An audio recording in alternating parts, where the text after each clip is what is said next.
Hi, my name's Ed Rex and I founded Jukedeck. At Jukedeck we've built software that writes original music at the touch of a button. What that means is you can use it to create unique music for your videos. And if you want to hear what it sounds like, it's actually providing the music for this video right now. We've raised a couple of rounds of investment and I'd just like to share with you a few tips we've picked up along the way on how to raise money. So I think there are 4 questions you need to ask yourself when you're raising money. When to raise, who to raise from, how to approach them, and what they want to see. So the first question to ask is when to raise money. And I think it's different if you're at seed stage or if you're a bit later in your journey. At seed stage, you don't even want to think about raising money until you've proved your idea has legs. And that's for 2 reasons. Firstly, investors just aren't going to listen to you until you do. And secondly, and more importantly, you're wasting your own time if you're raising money for something you don't know works. So for us, what that meant was we spent quite a lot of time building software before we actually went to investors in the first place.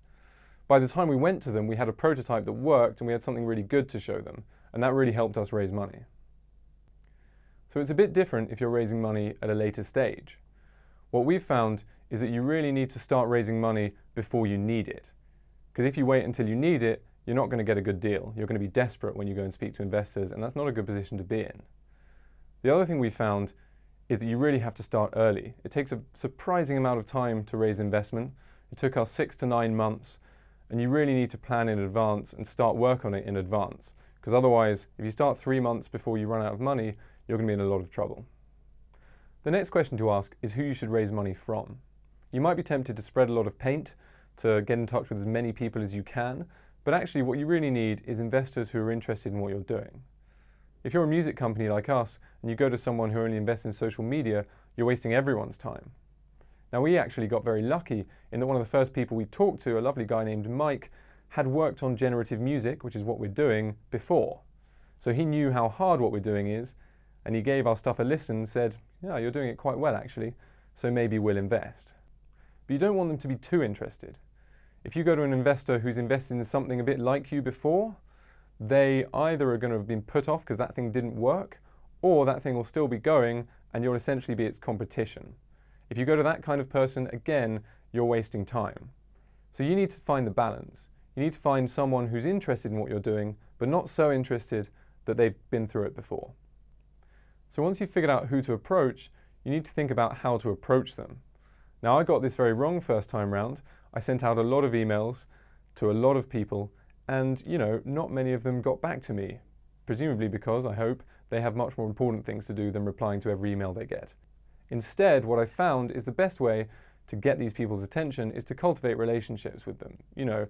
If these people are going to be investing money in your startup, they really want to know you. They are going to want to invest in people they know, in people they've talked to a lot, in people they like.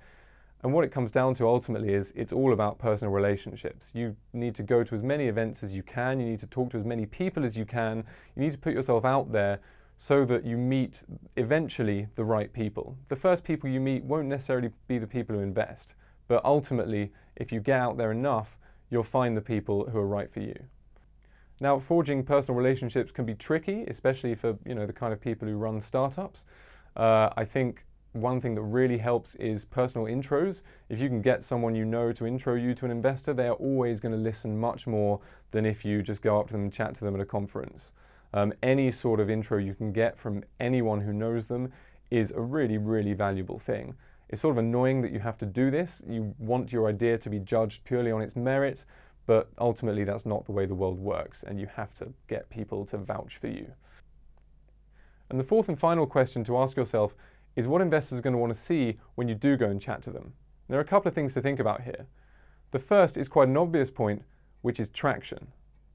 Investors are really going to want to see that people are using your product. Investors are going to want to see that your product is being used, otherwise they're not going to invest in it. But what's interesting, I've found, is that traction doesn't mean you have to have thousands, millions of people using your product. A great definition of traction that I got from a good friend who worked at Index is that traction is irrational usage. Even if you only have 5 people using your product, if you can show that they're coming back to it all the time and they absolutely love it, you've got something really exciting on your hands. An investor doesn't need to see huge metrics, they just need to see retention. because then you can go back to them and say, you see this? We've made it work. Now we need to scale it. That's why we need your money. The other thing we found really useful is taking a prototype to investors. If you turn up and all you have is an idea, it can be really hard to convince them of the benefits of what you're doing. But if you have something to show them, if you can put something in their hands that they can play with, that's a really powerful way of demonstrating exactly what you're doing, and you're much more likely to really grab their attention. So I remember in our first investment meeting, we took along our prototype, and the real moment of excitement came when we had it up on the big screen, we pressed go, and it wrote an original piece of music right there. That was the moment at which our investors said, okay, maybe there's something here. So there you go. 4 questions I think you should ask yourself when you're trying to raise investment. When should you raise? Who should you raise it from? How should you approach them? And what do they want to see?